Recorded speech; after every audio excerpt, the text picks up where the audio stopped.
You'll be babysitting while we go on a family vacation. That's all her mother said. No hug. No warmth. Just a command wrapped in entitlement, delivered in a faded floral robe, and a smile so fake it cracked at the edges. Her sister let out a laugh, sharp, cruel, dismissive.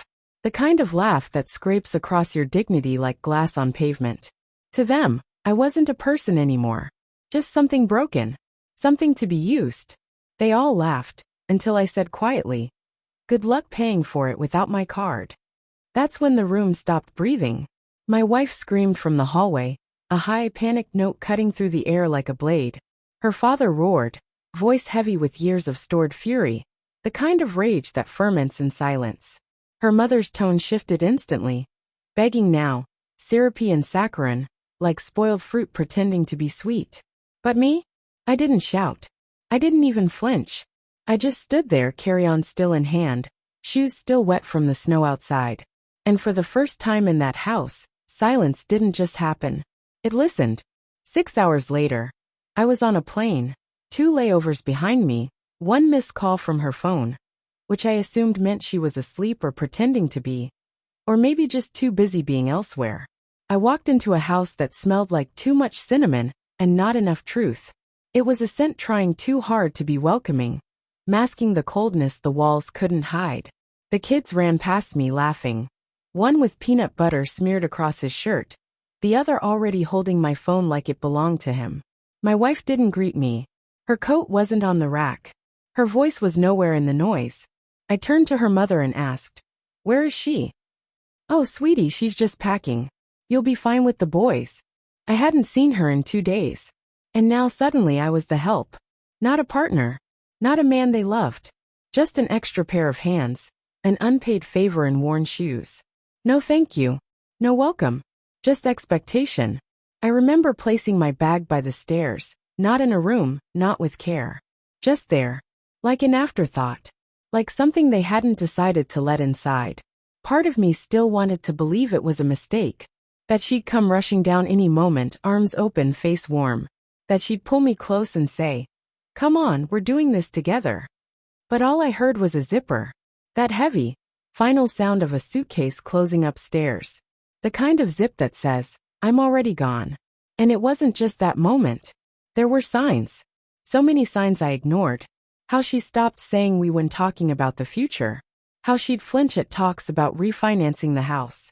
How her social media name changed quietly back to her maiden one. How I wasn't invited to her niece's birthday party. Her father. He used to call me son. Now he didn't even lift his eyes from his scotch. Her sister, once eager for advice and conversation, now spoke to me like I was some sitcom punchline they'd outgrown. Maybe I let it happen. Maybe I was too eager to belong. Too quiet when they crossed lines. Too forgiving when they mocked. But I kept showing up. And maybe that was my biggest mistake. While the boys napped, I checked our shared credit account. Flights. Hotels. Car rentals. All booked under her name. All charged to my card. A trip I was never supposed to be part of. So I did what I had to do. I opened the app. Disconnected her from the account. Canceled the cards. Locked everything down. Quick. Precise. Like a surgeon closing an empty wound. When she finally came down the stairs, her makeup was perfect, her hair curled. She looked beautiful in the way people do when they've already moved on from you. She said, "Can you make sure the boys eat? There are snacks in the cupboard. We'll be back next week." I looked at her for a long time, then simply said, "No, you won't." She blinked. Confused. Like she hadn't heard me right. Her smile faltered. Her phone buzzed in her hand, fraud alert. And for the first time in weeks, maybe months, she really looked at me. Like I wasn't furniture. Like I existed. Her voice cracked. Her father shouted. Her mother tried to spin apologies into something that might stick. But it was too late. I picked up my bag, walked out the door, and left the chaos behind me. No threats. No arguments. Just the sound of my steps on a frozen driveway. Just the clean, cold air of freedom. At the airport, I sat at the gate and watched planes rise and fall like breath, lungs expanding and collapsing in reverse. There's a strange calm in being anonymous at an airport. Everyone's going somewhere. Nobody knows your story. You're just another passenger escaping something. I thought about the boys, about how none of this was their fault. And for a brief aching moment, I hated the way her mother had smiled while handing them off to me like luggage. Not because of the weight, but because of what it meant. You're only valuable when we need something. Not because we care. Not because you matter. They didn't love me. They loved the idea of me. And when that no longer served them, I was no longer welcome.